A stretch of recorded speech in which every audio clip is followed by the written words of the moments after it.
સામગ્રી શું લઈએ છે? ફ્લાવર છે, મેરિનેટ કરવા માટેની પેસ્ટ છે, કોથમીર અને ફુદીનાની, આદુ મરચા લસણ છે, અને બસ ચણાનો લોટ અને કોર્નફ્લોર બાઇન્ડિંગ માટે.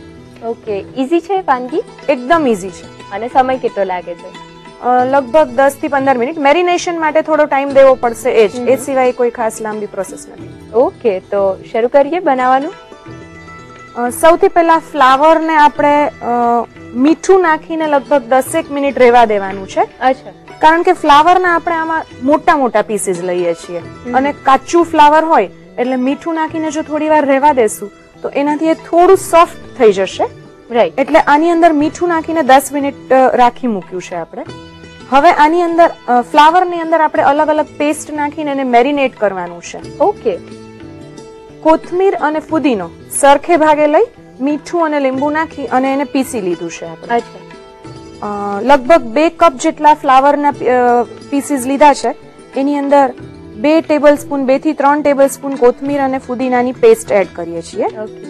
હવે લસણની પેસ્ટ લઈએ છીએ 1 ટીસ્પૂન જેટલી, મરચાની પેસ્ટ ½ ટીસ્પૂન, આદુની પેસ્ટ ½ ટીસ્પૂન,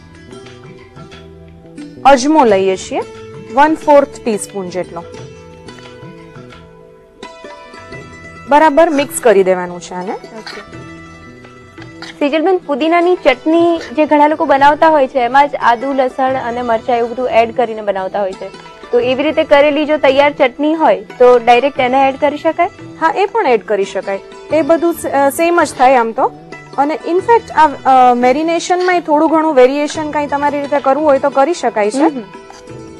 મીઠું ઓલરેડી જ આપણે એકદમ શરૂઆતમાં નાખેલું છે એટલે એની ફરીથી જરૂર નહીં પડે? ના, એટલે ગમે ત્યારે આની અંદર મેરિનેશનની સામગ્રી એડ કરીએ ત્યારે એ ખાસ ધ્યાનમાં રાખવાનું કે મીઠું પહેલેથી આપણે એડ કરી દીધું છે. એટલે જે પેસ્ટ એડ કરીએ મેરિનેશનની એની અંદર બહુ ચડિયાતું મીઠું એડ નહીં કરીએ આપણે. બરાબર. હવે આને આપણે 10 મિનિટ માટે રહેવા દેશું એટલે એનો બધો ટેસ્ટ બરાબર પકડી લે. 10 મિનિટ થઈ ગઈ છે એટલે આ બરાબર હવે મેરિનેટ થઈ ગયા છે. હવે એક મોટા બાઉલમાં આને શિફ્ટ કરી આની અંદર આપણે 5 ટેબલસ્પૂન જેટલો ચણાનો લોટ એડ કરીશું. ઓકે.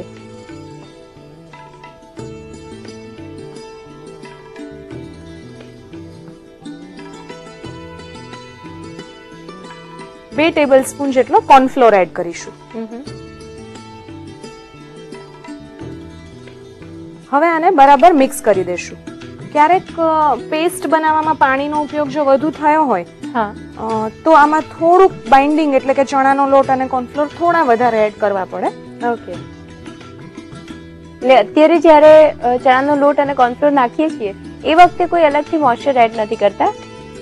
ના, જનરલી આપણે પકોડા એવી રીતે બનતા હોય કે આપણે બેટર રેડી કરીએ ચણાના લોટ, એટલે આની અંદર આપણે એવી રીતે નથી કરતા.